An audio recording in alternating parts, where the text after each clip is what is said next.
Okay, our next question is from Gary. I have a brother named Gary. What are the best exercises for spine health?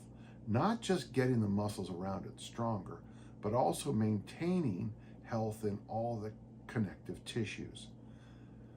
Well, I think the best thing you can do for your spine health is don't get yourself in a situation where you have to worry about it. So avoid getting T-boned in traffic accidents. Wear your seatbelt. Try not to be, never say the phrase, hold my beer and watch this. I think basic prevention is a good idea. Stu McGill obviously is the person I would listen to the most on this.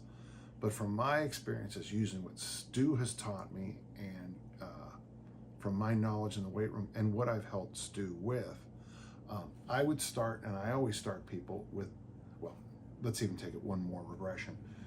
You got to walk. Walking is wonderful for the spine, wonderful for the spine.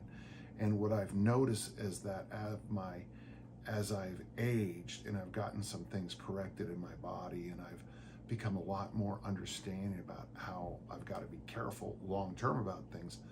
I've noticed that when I walk now, and I used to walk with a real wide stance because, as a thrower, when I walked, my inner thighs would grind together. Really, I'd always get rashes and red up there. But as I've learned to walk more correctly and take it more seriously, my right foot and left foot have slowly gotten tighter and tighter and tighter. So like Johnny Cash, now I walk the line, and there's some real value to that because on each and every step, you get that spinal column to move and bend and twist and move the way a human is supposed to move. And that probably by itself is the best thing you can do for your spine. So after every time I lift, I walk. When I Olympic lift, I go for a walk after. If I'm doing it's after a weightlifting meet, I'm just doing basic bodybuilding work or mobility work. After that, I go for a walk. Now for strength exercises, so walking, number one. 2 would be the suitcase carry. That is the single side farmer walk. Stu went up to his facility and proved that it is marvelous for spinal health. The suitcase carry would be number 2 in my world. Now, obviously, if you're going to lift, it would be nice to do things like if you are doing a hinge family movement, the deadlift, the swing, it'd be nice if you had, solid technique and you were intelligent. Try not to do anything too silly. But if you can get your spinal erectors to be strong, the first, I believe the guy's name was Fleck, one of the first articles I ever read about training track and field people. He went back to Harry Pascal, who was the artist who drew the Bosco cartoons and the Bosco Way of Strength and things like that. Bill Hinburn has those on his site. He basically said, the best way to build up rotational power in throwers, and that's my world, of course, was to do the classic, strength lifts, the deadlifts, the cleans, and things like that. Well, Harry Pascal died the week I was born, so this information is not brand new. But for me, I think if you can do the classic lifts, now if it's the barbell family, the squat, the deadlift, the clean, the snatch, or variations, whatever you want to do.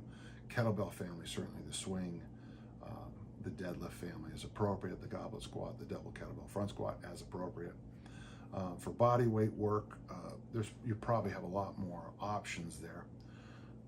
But the way I see spinal health is walking first, suitcase carries for almost everybody, basic strength training, and now we have to talk about, we've been doing all this work, and now we have to do some of this work. My 2 favorite exercises, and I hate to use any words here. If I say core, your brain goes down one direction. If I say 6-pack or 8-pack abs, your brain goes down another rabbit hole. But to build up the abdominal wall, my 2 favorite exercise, number 1 now is the hanging bent knee leg raise. And the reason I like that so much, first, it does wonders for your shoulder health, so it's win-win. And then secondly, on each and every rep, when you bring your knees up, you're also giving yourself a nice little traction stretch of your lower back. And when I first started lifting, before the Chinese weightlifters became extremely famous, I think they were banned from international competition for some political reasons, but the Chinese lifters always said that the abdominal wall is your second spinal column. And so I always thought that this was a great exercise as an Olympic lifter to do, to not only undo the stress of the Olympic lifts, but to actually build up the abdominal wall so we can do more. Tommy Kono, the great American Olympic lifter and Mr. Universe, argued the same thing in his book, Weightlifting Olympic Style. And of course, the next exercise would be the ab wheel. I'm a big fan of the ab wheel. Just don't lose your mind on it. 2 sets of 5 is fine. A set of 10 is great. And that's it. I don't want you to go, I don't want you sacrificing your abdominal wall health. I blew out I got an umbilical cord hernia at a yoga class because the teacher pushed my shoulders back in a position and my belly button changed shape. Well, I don't want you getting any of those abdominal issues by, get yourself, do 2 sets of 5 for a while and then build it up. So really, to talk about things, what are the secrets to a healthy spine? First and foremost, walk. Walk after every workout if you can. And by the way, I think it's the best thing you do for not only your spine, but for fat loss. Number 2 would, of course, be my favorite walking exercise now, the suitcase carry. If you'd have told me 20 years ago that I would drop the farmer walk for the suitcase carry, I'd have gone, I don't know about that. And now I'm like, yeah, that's it. The standard barbell kettlebell world of the deadlift, the squat, the clean snatch would be the next level. And then don't forget either hanging, bent knee, leg raises, or the ab wheel, or a combination. That's probably the best thing I can tell you what to do. If you have issues, please see a qualified professional, because once you hurt your back, it doesn't seem to ever want to come back.